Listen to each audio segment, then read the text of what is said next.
রোজার ঈদে আমাদের প্রধানমন্ত্রী যেভাবে চিন্তা করেছিলেন যে আপনারা সারা বছর কষ্ট করে যান, আপনাদের জন্য একটি বোনাসের ব্যবস্থা করেছিল, যেটা ছিল ওনার ঈদ উপহার। এবং একইভাবে গত শুক্রবার, আজকে হলো রবিবার, সোমবার, শুক্রবার দিন আমাদের খবর দিয়ে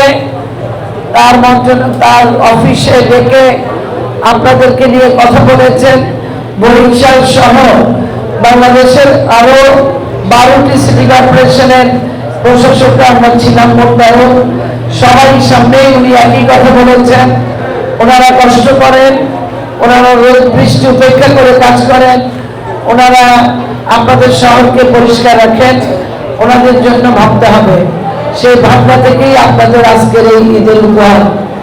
আপনারা জনাব তারেক রহমানের জন্য দোয়া করবেন, কারণ হাজার ব্যস্ততার ভিতর থেকে বাংলাদেশের জন্য উনি সকাল থেকে সন্ধ্যা পর্যন্ত, গভীর রাত পর্যন্ত উনি মানুষের জন্য কাজ করে যাচ্ছেন।